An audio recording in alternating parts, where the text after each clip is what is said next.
तो आईपीके में youngest sword master ever की इस एपिसोड में आप सभी लोग का स्वागत है। तो इस एपिसोड की शुरुआत में हम लोग को सेकंड एल्डर टैंग मेंजिन और अपने फॉर्मर पॉइजन किंग और उसके सन की इस मीटिंग को दिखाया जाता है, जिसमें अपना former poison king second elder को अंकल कह के ये बोलता है कि जब से अपने यंग के मदर ने टैंग फैमिली के हेड का पोजीशन को संभाली है ना, तब से उनकी सभी तरह की पोजीशन का पावर एकदम ही घट चुका है। तो ऐसे सिचुएशन में वो लोग क्या करे, जिसके जब में अपने सेकंड एल्डर इस फॉर्मर पॉइजन किंग के ऊपर ही भड़क जाता है कि साले तू मुझसे क्यों पूछ रहा है। और यार यहाँ फिर से अपने ट्रांसलेटर ने सस्ते नशे के लिए, क्योंकि ये है अपना फॉर्मर पॉइजन किंग और ये बंदा अपना फॉर्मर पॉइजन किंग का सन है, लेकिन उस तरफ ट्रांसलेटर ने ये लिखा है कि अपना सेकंड एल्डर इस फॉर्मर पॉइजन किंग को कह रहा है कि ये कांड हो रहा है तेरे और तेरे फादर की वजह से, जिसकी जगह यहाँ तेरे और तेरे सन होना चाहिए था।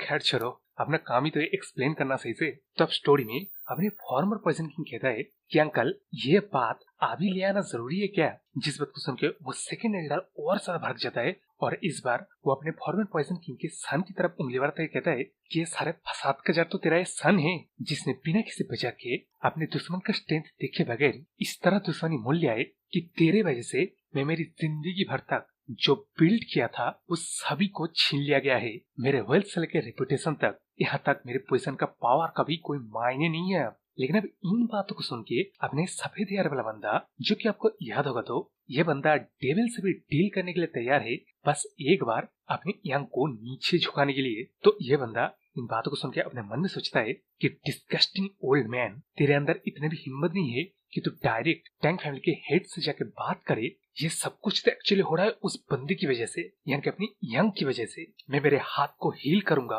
और डेफिनेटली मैं मेरा बदला लूंगा। यंग के बच्चे रुक जरा तू। तो यारो यहाँ इस बार भी इस चीज को देख के ना मेरे दिमाग में एक बात आया है कि ये बंदा आगे जाके कोई एक मेजर रोल प्ले करने वाला है, जो कि ऑब्वियसली अपनी यंग का दुश्मन का ही रोल होगा। और ये मेरा थ्योरी है, लेकिन अभी स्टोरी आगे बढ़ते हैं। उस तरफ अपना former poison king second elder को कहता है कि अभी हम लोग का प्लान क्या है, यहाँ आप भी अच्छे से जानते हैं बाकी के एल्डर्स की तरह हम भी अपने फोर्सेस को इवन मेंटेन भी नहीं कर पा रहे।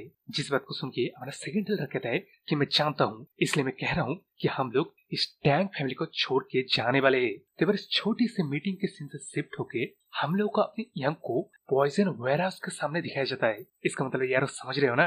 लेकिन अब यहाँ ये बंदा अपनी यंग को बोलता है कि इस जगह पे हमारे टैंक फैमिली का सबसे एक्सट्रीम पॉइजन को रखा जाता है, और हाँ वो 10 ग्रेड पॉइजन भी। जिस चीज को सुनते हैं अपना यंग मन में सोचता है कि ओरिजिनली इस जगह का मैनेजमेंट का काम थर्ड एल्डर करते थे, लेकिन अब ऑब्वियसली नेग्लिजेंस की वजह से इस जगह का मैनेजमेंट का काम उसको ट्रांसफर कर दिया है, इसके साथ पॉइजन हॉल का भी। तब यहाँ अपना यंग इन बातों को सोचते है पॉइजन वेयरहाउस के अंदर जाने से पहले इन दो गार्ड से मिलता है, जो कि उसको प्रॉपर्ली यंग मास्टर बोल के ग्रीट करता है। इसके रिस्पॉन्स से अपना यंग भी कहता है कि तुम लोगों ने हार्ड वर्क किया है, ऐसे काम करते रहो। ये बोलते है अपने यंग पॉइजन वेयरहाउस के अंदर जाने ही वाला था, लेकिन तभी अपने ये गार्ड इस पॉइजन रिपेलिंग पर्ल को देती है।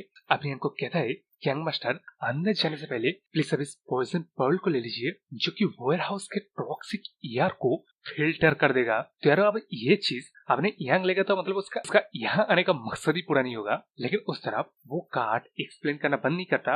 वो कहता है बस अब इस पर्ल को अगर अपने मुंह में भी रखेंगे ना, तब ये pearl most of the poison को फिल्टर कर देगा। जिस बात को सुन के ऑब्वियसली अपने यंग कहता है कि उसे ये माल नहीं चाहिए। तो अब इस बात को सुन के वो गार्ड तो एकदम ही हैरान हो जाता है। वो कहता है यंग मास्टर क्या कहा आपने कि इस पर्ल को नहीं लेंगे।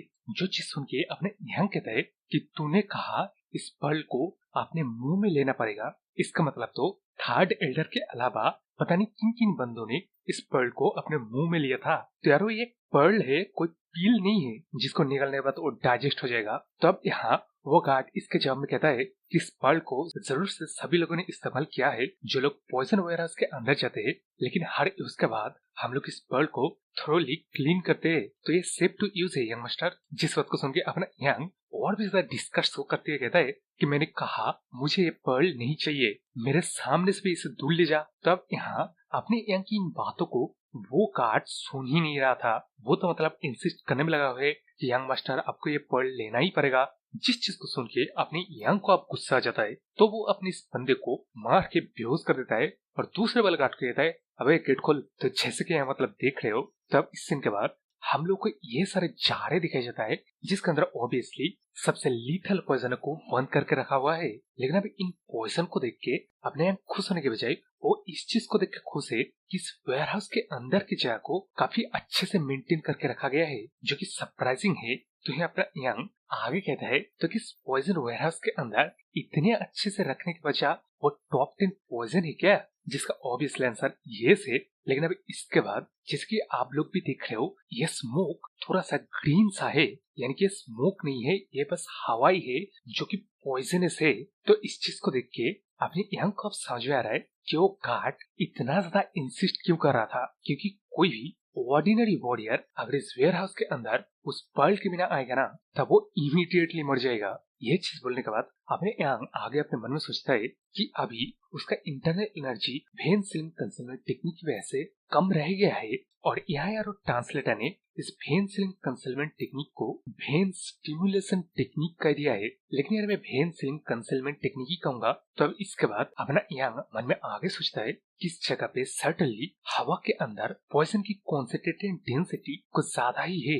लेकिन अब खुद अपने यंग के लिए ये जगह तो मोस्ट क्लीनियस एयर है जो कि उसके कल्टीवेशन को बूस्ट करेगा। इसके बाद अपना यंग इस पॉइजन का नशा करते हुए सोचता है, जिसका मतलब यारो आंखों को देख रहे हो, अपने यंग बिल्कुल ही इस पॉइजन का सस्ता नशा नहीं कर रहा है। तो वो आगे अपने मन में सोचता है कि ये पॉइजन उसके इनर एनर्जी को रिप्लेनिश तो कर रहा है, लेकिन फिर भी यहाँ उसका काम नहीं बनेगा बस इतू सा पॉइजन से। तो इसलिए अपने यंग आगे सोचता है कि क्या उसे उन टॉप 10 पॉइजन को खाना पड़ेगा, जो कि हर एक पॉइजन उसके हर एक मेरिडियन को फील कर देगा। लेकिन यहाँ अगर वो ध्यान से सोचे तो फैमिली के रूल के मुताबिक वो ये काम तो नहीं कर सकता है। तो उसे यहाँ उन टॉप 10 पॉइजनों के रेसिपी को ढूंढना पड़ेगा, जिसको अगर अपना यंग पा ले तब वो मशरूम हेड वाले से जितना चाहे उतना इन पॉइजन को बना भी सकता है और खा भी सकता है, यानी कि सस्ता नशा कर सकता है। तो अब यहाँ अपना यंग जब अपनी एनर्जी की मदद से इस पूरे रूम को सर्च करने की कोशिश करता है, तब उसे पॉइजन बनाने की रेसिपी तो नहीं मिलता,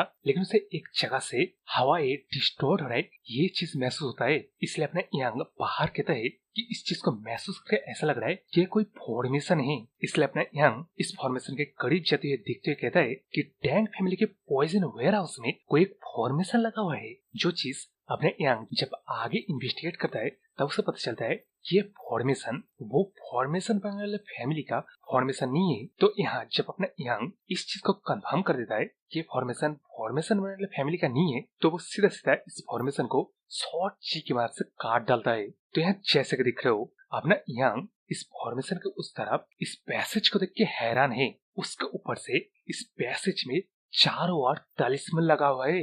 तो यहाँ इन तलिस्मन में लिखा हुआ है फॉरबिडन और सील, यानी कि इन तलिस्मन से ऑब्वियसली किसी चीज को सील करके रखा गया है। जो चीज देख के अपने यंग एक और बार कंफर्म हो जाता है कि ये फॉर्मेशन ऑफ तलिस्मन वो फॉर्मेशन बनने वाली फैमिली का नहीं है, ये एक्चुअली फॉर्मेशन ऑफ तलिस्मन मैजिशियन लोगों का है। तभी मैजिशियन लोग कौन है कल्टीवेशन की दुनिया में, जिसका जवाब अपना यंग आगे अपने मन में सोचता है कि इसके पिछली जिंदगी में जब वो अपने मास्टर को फॉलो किया करता था, तब उसे एक पॉइंट पर पता चला कि उसके मास्टर का कनेक्शन कई सारे सेवरल मैजिशियन के साथ भी है। इसलिए वो पहली नजर में ही इस चीज को देख के पहचान गया कि ये टेलिसन वगैरह ये फॉर्मेशन मैजिशियन लोगों ने बनाया है। इसके बाद अपने यहाँ आगे अपने मन में सोचता है कि जैसे इसका मास्टर शॉर्ट को लेके ऑब्सेस्ड था, ये मैजिशियन लोग सॉर्सरी को लेके उतना ही ऑब्सेस्ड था। तो आई मीन सॉर्सरी लोग का अल्टीमेट गोल था कि वो अपने क्राफ्ट में यानी कि सॉर्सरी में फुल्ली मास्टरी हासिल करे और एक इमोर्टल बन जाए। ये चीज सोचते हुए अपने अंक को उसके पिछले जिंदगी का एक बार का किस्से याद आ जाता है, जिसमें उसको एक मैजिशियन का बना हुआ फॉर्मेशन में फेंक दिया गया था। जहाँ यार ये सारे मॉन्स्टर को देख रहे हो, इन सभी को अपने यंग को डिफीट करना पड़ेगा, जिसके यार अपने यंग नाम तक भी नहीं जानता था, इवन कभी भी सुना भी नहीं था कि इस तरह के बिस्ट होते भी है। तो यहाँ एक्चुअली मैजिशियंस लोग एक नंबर के सेल्फिश होते हैं। वो लोग तभी कुछ एक्शन लेते हैं जब उनका कुछ फायदा होता है। तो वॉइस तरह के ग्रुप ऑफ बंदे का अपने टैंक फैमिली के साथ क्या रिश्ता है, जो कि उनके ट्रेसेस इनके टैंक फैमिली के one of the most secret places पे मिल रहा है। इसी सोच के बाद हमें अपने यंग के ओल्ड मास्टर को देखा जाता है, जो कि अपने यंग को कहता है कि मैजिशियंस लोग इनहेरिटली सेल्फिश होते हैं। वो लोग जितना अपने सॉर्सरी के ऊपर ऑब्सेस्ड है, उतना ही वो लोग स्पिरिट और डीमन और इमोर्टैलिटी के ऊपर भी उतना ही ऑब्सेस्ड रहते हैं। तो तू पूछ रहा है उस तरह के किसी बंदे के साथ तेरा मास्टर किस तरह कोई भी किसी तरह के कनेक्शन भी बना पाया? जिसका जवाब अपना बुढ़ा मास्टर सिंपल देता है कि बिना किसी वजह के उन मैजिशियन लोगों को हर रोज धो डाल, मतलब बिना किसी वजह के वैसे ही उठते बैठते बस धो डाल, तब लोग इवेंचुअली तेरे साथ कॉन्वर्सेशन करने में ओपन हो जाएंगे। तो ये सॉर्सरी लोग समझ लो एक नंबर के सेल्फिश और संकी टाइप के बंदे होते हैं। तब इस फ्लैशबैक के बाद हमें अपने यंग को देखे जाता है जो कि आगे अपने मन में सोचता है कि उसे इस बात के ऊपर बेहद ही ज्यादा डाउट है कि टैंग फैमिली के लोग उसके ओल्ड मास्टर जैसे सोच रखते हैं और किसी भी सोर्स को बिना किसी वजह के वैसे बस धो डालेंगे बस कॉन्वर्सेशन शुरू करने के लिए। तो इसका मतलब सिर्फ एक ही है कि उन मैजिशियन लोगों का कोई ना कोई टैंग फैमिली में इंटरेस्ट रहा होगा। इस वजह से ही तो उन लोगों ने ये फॉर्मेशन और एक तालिस्मैन बना के किसी चीज को यहाँ सील करके रखा है। तो अब इसके बाद वो जो यार पॉइजनस एयर है ना, वो यार यहाँ से आ रहा है, इसके बावजूद कि सामने वो वाला फॉर्मेशन था। इस तरफ अंदर आने पे इतने सारे तालिस्मैन की मदद से किसी चीज को सील करके रखा गया है। तो इसका मतलब ऑब्वियसली एक ही बात होगा कि यहाँ जो भी चीज सील करके रखा गया है वो इनक्रेडिबली टॉक्सिक पावर रखता है, जिसके पार ये सारी चीजें सभी लीक होके वेयर हाउस के हवा में खुल गया था।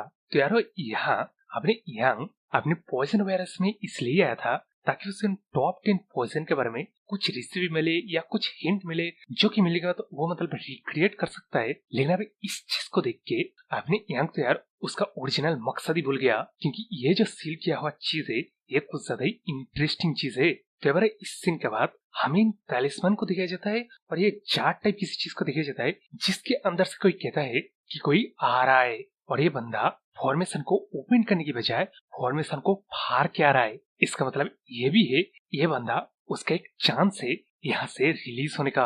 और यार हमें इस आंखें को दिखाया जाता है। तो अब यहाँ सब लोग के ध्यान में बस एक ही बता रहा है कि यार सालों से ऐसा किस चीज को सील करके रखा जा रहा है जो कि अभी तक जिंदा भी है। लेकिन अब वहाँ अपना यंग इस जाट टाइप सील जगह में आ गया है और यहाँ वो आते हुए कहता है कि अच्छा तो यहाँ हमारे टैंग फैमिली के वो टॉप 10 पॉइजन ओरिजिनेट हुए हैं, लेकिन एक चार जिसको तालिस्मैन की वजह से सील किया गया है ये चीज तो कोई ओमिनस चीज की निशानी है।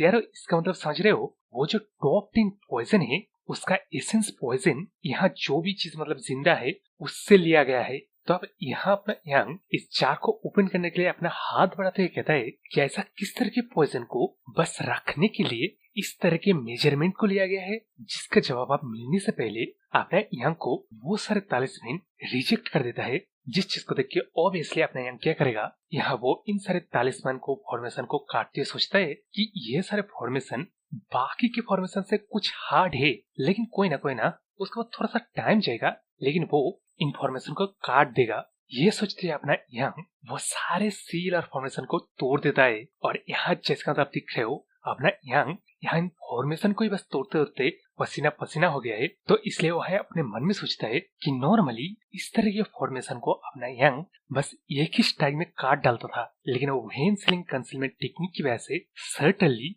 उसके इंटरनल एनर्जी सील होके रह गया है। लेकिन कोई ना क्योंकि अब मिस्ट्री अनफोल्ड होने वाला है। तो अब यहाँ जब अपने यंग ने इन टैलिस्मैन को काट दिया तब पॉइजन का जो डेंसिटी था वो कई टाइम थिकर हो जाता है, बस सिर्फ वो टैलिस्मैन ही रिमूव होने की वजह से। यारो ये बोलते हुए अपना यंग इस जार को ओपन करता है, जिसके ही नेक्स्ट पैनल में हमें स्नेक टाइप शैडो को देखा जाता है जो कि अपने मन में सोच रहा है कि जिन टैलिस्मैनों को पावर उसे डेकेड्स तक सील करके रखा था वो टैलिस्मैन अब रिमूव हो गया है। तो अभी वो फाइनली बाहर का नजारा देखा। पता नहीं कितने दिन हो गए, कितने टिकट्स हो गए, वो बाहर का नजारा देखा भी है बिन। ये सोचते हैं अपने स्नेक वाला बंदा उस जार को ब्लास्ट करते हुए बाहर निकलते कहता है कि फाइनली मैं फ्री हो गया। लेकिन उस तरफ उस ब्लास्ट को अपने यंग डॉज करके पीछे आते अपने मन में सोचता है कि ये क्या था, जिसका जवाब उसे तुरंत ही मिल जाता है क्योंकि कोई चीज बेहद ही तेजी से जैसे मतलब दिख रहे हो तो वो ऑब्वियसली एक स्नेक था। वो अपने यंग के हाथों से इस तरह फेरी लेते हुए पीछे चला जाता है, जो चीज देख के यार अपने यंग को भी विश्वास नहीं होता, क्योंकि अपने यंग की नोटिस करने से पहले ही वो चीज अपने यंग को छू के उसके पीछे भी चल गया। तो यार जैसा कि नेक्स्ट पैनल में दिख रहे हो, अपने कोई व्हाइट स्नेक है जिसने कि अपनी यंग को इस तरह जकड़ लिया है और ये स्नेक बात भी कर रहा है, जो कि अपने स्नेक कहता है कि बच्चे तेरा रिएक्शन काफी शार्प था, तू मुझे पसंद आया, इसलिए एज अ रिवॉर्ड मैं तुझे बिना पेन का डेथ दूंगा। तब इस चीज को सुन के अपने यंग इस व्हाइट स्नेक से पूछता है कि तू क्या चीज है, ये कह लो तू कौन है। जिसका जवाब अपने व्हाइट स्नेक भारत के देते हुए कहता है कि इंसोलेंट फूल, तेरे आंखों के सामने पॉइजन्स का पिनिकल खड़ा हुआ है।